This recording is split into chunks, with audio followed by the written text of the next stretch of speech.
हम सबसे पहले झुंझुनू की जो बेटी है, चिड़ावा की बेटी है मुक्ता राव, जिन्होंने दूसरे अटेम्प्ट में राजस्थान में जो राजस्थानी प्रशासनिक सेवा यानी कि आरएएस का जो 2018 का एग्ज़ाम हुआ, 2 चरणों में इंटरव्यू हुए और पहली रैंक उन्होंने हासिल किया है। उनकी ही जुबानी उनकी सफलता की कहानी हम जानते हैं। मैम, सबसे पहले जी मीडिया की ओर से आपको बधाई। Thank you so much sir, thank you sir. पहला अटेम्प्ट में भले ही आपको निराशा हाथ लगी हो या सफलता नहीं मिली हो उस ऊंचाई पे, लेकिन दूसरे अटेम्प्ट में आपने पूरे राजस्थान में नंबर 1 रैंक हासिल की है। क्या सफलता की आपकी कहानी है?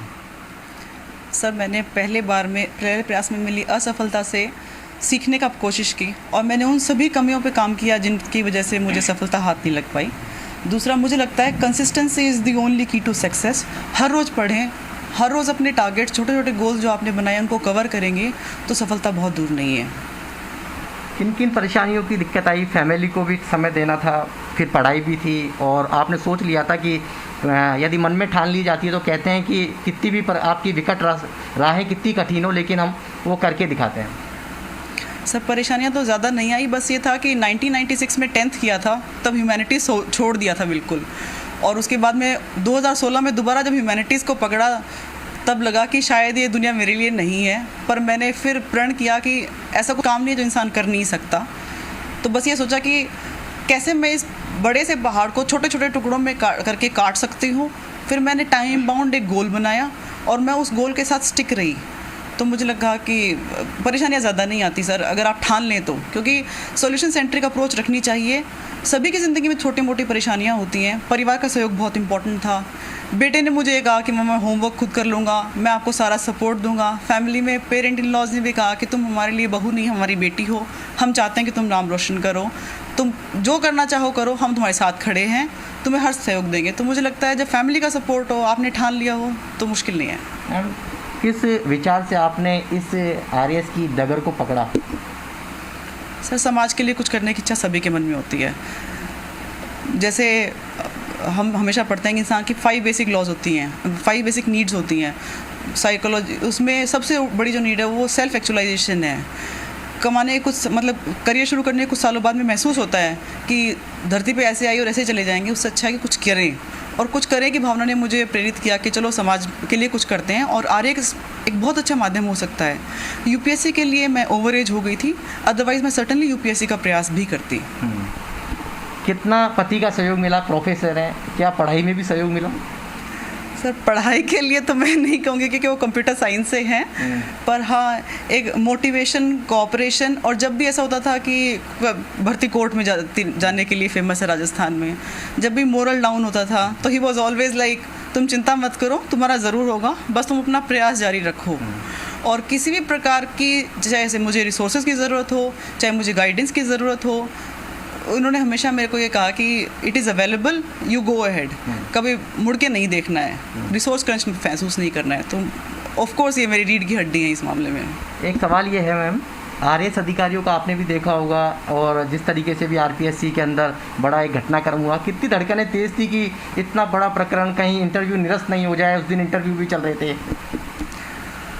सर, निश्चित तौर पर जब ऐसी कोई घटना और देश की, राज्य की इतनी बड़ी और इतनी प्रतिष्ठित कॉन्स्टिट्यूशनल बॉडी है उससे संबंधित आती है तो सभी अभ्यर्थियों के मन में एक बार तो शंका होती है। लेकिन मैंने मेरे 2016 के प्रयास में देखा था, मुझे इंटरव्यू में 60 नंबर मिले थे।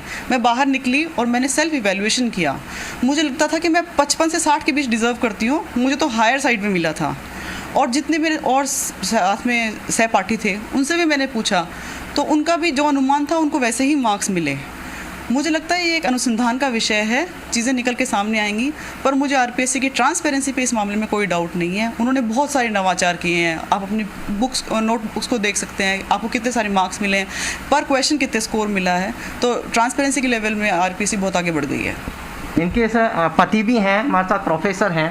सर, मैम अब आरएएस की कुर्सी संभालने जा रही हैं, कितना आपका सहयोग रहा जब फर्स्ट अटैम्प्ट में नहीं आया और दूसरे अटैम्प्ट में पहली रैंकिंग राजस्थान में? कितनी खुशी? बहुत खुशी है कि मैं बता नहीं सकता कितनी खुशी है।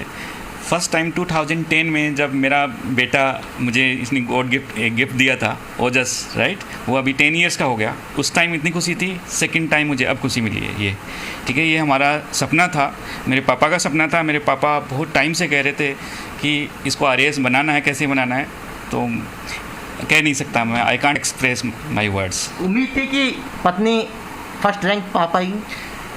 फर्स्ट रैंक की नहीं थी, बट ये सिंगल डिजिट था कि मैं मेरे कलीग्स हैं उनको कहता रहता कि हाँ इस बार सिंगल डिजिट आएगी, ठीक है। मेरे कलीग सारे इसको जानते हैं क्योंकि ये एक्स्ट्रा ऑर्डनरी है इस मैटर में, ठीक है। जब भी ये एमसी किया इसने, ठीक है, राजस्थान यूनिवर्सिटी से एमटेक किया, नेट में 3rd रैंक है पूरे ओवरऑल इंडिया के अंदर, ठीक है, वहाँ पे भी इसने टॉप किया। तो मुझे पूरी उम्मीद थी। जब ये इसने 2005 में इन्फोसिस ज्वाइन किया था, ठीक है, इसने काफ़ी 2010 तक ये इंडस्ट्री में वर्क किया।